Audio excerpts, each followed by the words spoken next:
अध्यक्ष महोदय, सबसे पहले तो मैं आपके माध्यम से सदन के सभी दलों के, मैंने जितने भी हमारे सम्मानित सदस्य हैं उनके प्रति आभार व्यक्त करना चाहता हूं कि ऑपरेशन सिंदूर की जो शानदार कामयाबी हासिल हुई है उस पर चर्चा करने के लिए आज सदन पूरी तरह से तैयार है। अध्यक्ष महोदय, सबसे पहले मैं इस सदन के माध्यम से मैं देश के उन वीर सपूतों को, उन बहादुर सैनिकों को नमन करता हूं जिन्होंने की राष्ट्र की सीमाओं की रक्षा के लिए आज जब भी आवश्यकता पड़ी है अपना बलिदान देने में वह पीछे नहीं रहे हैं। आज भी वह तैयार हैं और आज भी वह तत्पर हैं। साथ ही मैं उन सैनिकों की स्मृति को भी अध्यक्ष महोदय नमन करता हूं जिन्होंने की भारत की एकता और अखंडता सुनिश्चित करने के लिए अपना सर्वस्व बलिदान कर दिया। मैं पूरे देश की तरफ से सेनाओं के सभी जवानों के प्रति कृतज्ञता व्यक्त करता हूं। अध्यक्ष महोदय, आज मैं आपकी अनुमति से ऑपरेशन सिंदूर से जुड़े कुछ महत्वपूर्ण तथ्यों और विषयों को सदन के समक्ष रखने के लिए यहां खड़ा हूं। अध्यक्ष महोदय, 6 और 7 मई 2025 को भारतीय सेनाओं ने ऑपरेशन सिंदूर के नाम से एक ऐतिहासिक सैन्य कार्रवाई को अंजाम दिया। यह केवल एक सैन्य कार्रवाई नहीं थी, बल्कि यह भारत की संप्रभुता, उसकी अस्मिता, देश के नागरिकों के प्रति हमारी जिम्मेदारी और आतंकवाद के खिलाफ हमारी नीति का एक इफेक्टिव और डिसाइसिव डिमॉन्स्ट्रेशन था। अध्यक्ष महोदय, जैसा इस सदन को जानकारी है, 22 अप्रैल 2025 को जम्मू कश्मीर के पहलगाम क्षेत्र में एक अमानवीय और कायराना आतंकी हमला हुआ। इस हमले में हमारे 25 निर्दोष नागरिकों सहित एक नेपाली नागरिक की भी जान गई थी। उन निर्दोष लोगों की जान उनका धर्म पूछ कर लिया गया। यह अपने आप में अमानवीयता का सबसे कुत्सित और सबसे घृणित उदाहरण था। यह घटना भारत की सहन शक्ति की सीमा की भी मैं मानता हूं परीक्षा थी। अध्यक्ष महोदय, इस हमले के तुरंत बाद हमारे प्रधानमंत्री श्री नरेंद्र मोदी जी ने तीनों सेनाओं के प्रमुखों की एक उच्च स्तरीय बैठक की और उन्हें छूट दी गई कि वे अपने विवेक, स्ट्रेटेजिक अंडरस्टैंडिंग और रीजनल सिक्योरिटी सिचुएशन को ध्यान में रखते हुए वह निर्णायक कार्रवाई करें। इसके बाद हमारे सैन्य नेतृत्व ने न केवल अपनी मैच्योरिटी दिखाई, बल्कि उस स्ट्रेटेजिक विजडम का भी परिचय दिया जिसकी उम्मीद भारत जैसी एक रिस्पॉन्सिबल पावर से की जाती है। अध्यक्ष महोदय, ऑपरेशन सिंदूर को अंजाम देने से पहले हमारी सेनाओं ने हर पहलू का बहुत ही गहराई के साथ अध्ययन किया। हमारे पास कई विकल्प थे, लेकिन हमने उस विकल्प को चुना जिसमें आतंकवादियों और उनके ठिकानों को अधिकतम नुकसान पहुंचे और जिसमें पाकिस्तान के आम नागरिक को कोई क्षति न होने पाए, इस बात की भी हम लोगों ने चिंता की। अध्यक्ष महोदय, हमारी सेनाओं द्वारा की गई वेल कोऑर्डिनेटेड स्ट्राइक्स ने 9 टेररिस्ट इंफ्रास्ट्रक्चर टारगेट्स को प्रिसीजन के साथ, सटीकता के साथ हिट किया और इस सैन्य कार्रवाई में एक अनुमान के अनुसार 100 से अधिक आतंकवादी, मैं बहुत संभल कर बोल रहा हूं अध्यक्ष महोदय, हमारी फिगर गलत ना होने पाए, फिगर इससे बहुत अधिक है। 100 से अधिक आतंकवादी, उनके ट्रेनर, उनके प्रशिक्षक, उनके हैंडलर लश्कर-ए तोयबा और हिजबुल मुजाहिदीन जैसे आतंकवादी संगठनों से संबंधित थे। ये वही आतंकी संगठन हैं जिन्होंने पाकिस्तान की सेना और ISI का जिन्हें खुला समर्थन प्राप्त है। अध्यक्ष महोदय, 7 मई 2025 को रात्रि 1:05 भारतीय सशस्त्र बलों ने ऑपरेशन सिंदूर प्रारंभ किया, जिसमें पाकिस्तान और पाक ऑक्युपाइड कश्मीर में भारत के खिलाफ आतंकी गतिविधियों से जुड़े 9 स्थानों को निशाना बनाया गया। इसमें POK के मुजफ्फराबाद में हवाई नाला और सैयदना बिलाल कैंप, कोटली में मस्जिद अब्बास व मसबर रहील शाहिद कैंप, कोटली में गुलपुर कैंप, भिम्बर में बरनाला कैंप, कोटली में अब्बास कैंप और पाकिस्तान के पंजाब प्रांत में बहावलपुर, मुहिदके और सरजाल और मेहमुना जोया शामिल थे। इनमें से 7 आतंकी शिविरों को भारतीय सेना ने पूरी तरह से नष्ट कर दिया, जबकि भारतीय वायुसेना ने मुरीदके और बहावलपुर को नेस्त नाबूद किया, जो लश्कर-ए-तोयबा और जैश-ए मोहम्मद के केंद्र हैं। पूरा ऑपरेशन मात्र, अध्यक्ष महोदय, जानकर पूरे सदन को प्रसन्नता होगी कि विदिन 22 मिनट्स पूरा ऑपरेशन समाप्त हो गया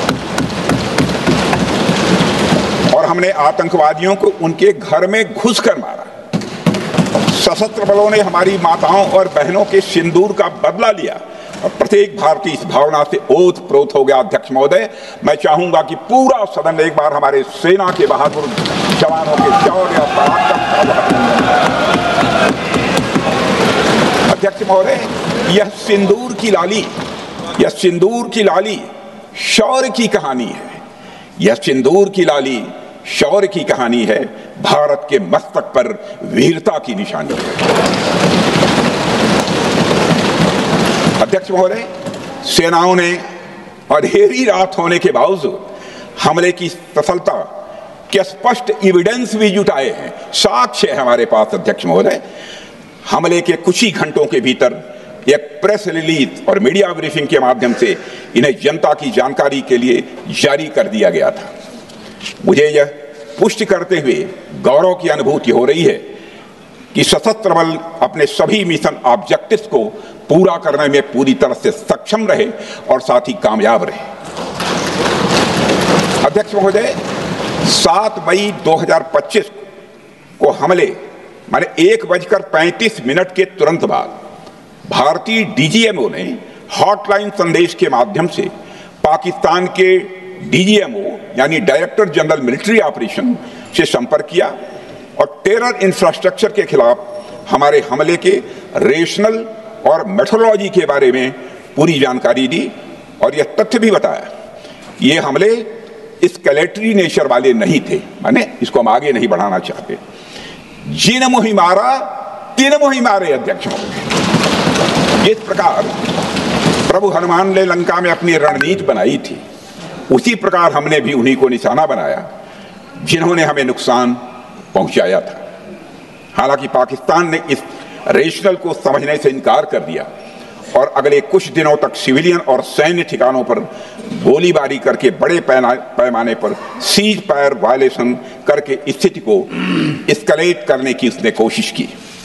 अध्यक्ष महोदय, 7-8 मई 2025 की रात को क्लियरली आइडेंटिफाइड आतंकवाद संबंधी ठिकानों पर हमारे सफल ऑपरेशन के बाद, सफल हमले के बाद पाकिस्तान ने स्थिति को एस्केलेट कर दिया और अनमैन्ड एरियल सिस्टम और अन्य साधनों का उपयोग करके भारतीय वायुसेना के बेसेस, भारतीय वायुसेना के सेंसर्स और सेना के फॉर्मेशन हेडक्वार्टर से लेकर ब्रिगेडों तक पर भी उसने हमला कर दिया। हालांकि हमारी इंटीग्रेटेड एयर डिफेंस ग्रिड और काउंटर यूएस ग्रिड ने इन हमलों को सफलतापूर्वक विफल कर दिया। अध्यक्ष महोदय, यस-400 यमारसैन आकाश मिसाइल सिस्टम और एयर डिफेंस गन्स बहुत प्रभावी साबित हुई हैं। अध्यक्ष महोदय, इस एस्केलेशन पर हमारा जवाबी हमला स्विफ्ट, प्रोपोर्शनेट और नवातुला था। अध्यक्ष महोदय, जिसमें 8 मई 2025 को केवल चुनिंदा पाकिस्तानी एयर डिफेंस सिस्टम और सेंसर नेटवर्क को प्रिसीजन गाइडेड मिशन द्वारा म्यूनिशंस द्वारा जो है टारगेट किया गया। अध्यक्ष महोदय, हमारी कार्रवाई पूरी तरह से सेल्फ डिफेंस में थी, न तो वह प्रोवोकेटिव थी और न तो एक्सपेंशनिस्ट थी। पाक द्वारा ये हमले 7 मई 25 से लगातार चले और 10 मई 2025 को रात लगभग 1:30 पर पाकिस्तान ने बड़े पैमाने पर भारत के ऊपर मिसाइल, ड्रोन, रॉकेट और अन्य लॉन्ग रेंज वेपन्स का इस्तेमाल किया। इसके साथ साथ उन्होंने इलेक्ट्रॉनिक वॉरफेयर से जुड़ी टेक्नोलॉजीज का भी सहारा लिया। अध्यक्ष महोदय, उनके निशाने पर हमारे भारतीय वायुसेना के अड्डे, थल सेना के एम्यूनिशन डिपोज, हवाई अड्डे और मिलिट्री कैंट थे। अध्यक्ष महोदय, यह कहते हुए मुझे गौरव की अनुभूति हो रही है कि हमारे air defence system, counter drone system और इलेक्ट्रॉनिक इक्विपमेंट्स ने पाकिस्तान के इस हमले को पूरी तरह से नाकाम कर दिया। पाकिस्तान हमारे किसी भी टारगेट को हिट नहीं कर पाया अध्यक्ष महोदय, और हमारे किसी भी इंपॉर्टेंट एसेट को नुकसान नहीं हुआ है। हमारी सुरक्षा व्यवस्था अध्यक्ष महोदय चाक चौबंद थी और हर हमले को हम लोग रोका गया। मैं इसके लिए भारतीय सेना के बहादुर सैनिकों की जमकर सराहना करता हूं, जिन्होंने दुश्मन के हर मंसूबे पर पानी फेर दिया। और अपने प्रतिपक्ष के मित्रों से भी कहना चाहता हूं, एक बार फिर से भारत के सेना के जवानों का कम से कम मेज थपथपाकर उनका अभिनंदन करते। बहुत बहुत धन्यवाद। बहुत बहुत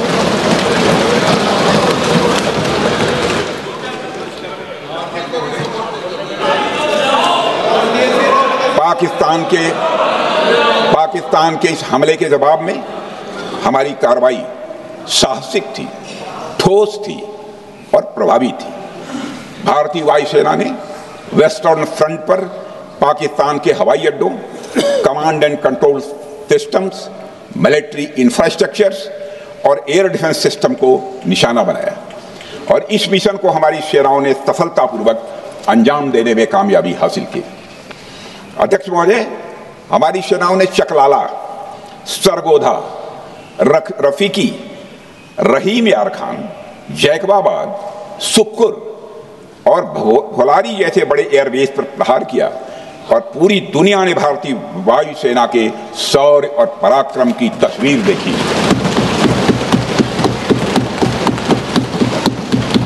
अध्यक्ष महोदय, ऑपरेशन सिंदूर ट्राई सर्विसेज कोऑर्डिनेशन का एक बेमिसाल उदाहरण था। जब भारतीय वायुसेना ने आसमान से हमले किए, हमारी थल सेना ने जमीन पर मोर्चा संभाल लिया। हमारे जवान नियंत्रण रेखा पर पूरी ताकत से डटे रहे और पाकिस्तान की हर हरकत का करारा जवाब दिया। अध्यक्ष महोदय, भारतीय नौसेना ने भी, लोग पूछते हैं भारतीय नौसेना का क्या रोल था, भारतीय नौसेना ने भी उत्तरी अरब सागर में अपनी तैनाती मजबूत कर दी। भारतीय नौसैनिकों ने पाकिस्तान को यह साफ संदेश दिया कि हम समुद्र से लेकर जमीन तक पाकिस्तान के हर महत्वपूर्ण ठिकानों पर प्रहार करने में न केवल सक्षम हैं बल्कि हम तैयार हैं। अध्यक्ष महोदय, इस ऑपरेशन का मकसद टेररिस्ट कैंप्स और उनके सपोर्टर्स को टारगेट करना, उन्हें नेस्त नाबूद करना था और यह साफ संदेश देना था कि भारत आतंकवाद के विरुद्ध जीरो टॉलरेंस रखता है। भारत ने कार्रवाई इसलिए रोकी क्योंकि कॉन्फ्लिक्ट के पहले और उसके दौरान जो भी पॉलिटिकल और मिलिट्री ऑब्जेक्टिव्स तय किए गए थे उसे हम पूरी तरह से हासिल कर चुके थे। इसलिए यह कहना, यह मानना कि यह ऑपरेशन किसी दबाव में रोका गया था, यह बेबुनियाद है और सरासर गलत है।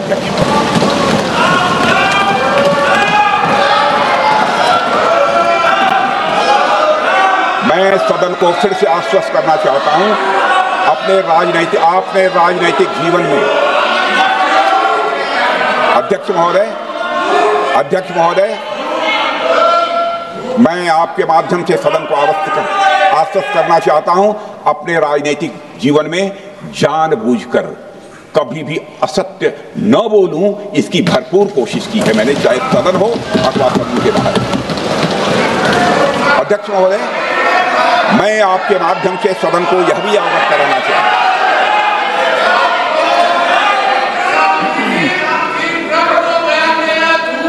प्लीज बैठिए।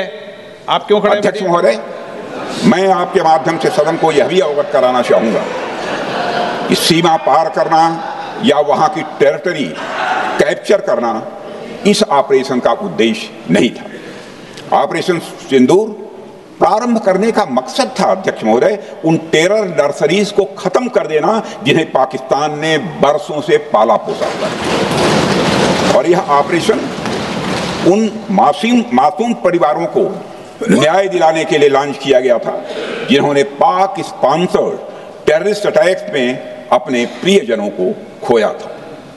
हमारी सेनाओं ने सिर्फ उनको टारगेट किया जो इन आतंकियों को सपोर्ट करते हुए भारत पर हमला करने की कोशिश में लगातार शामिल थे।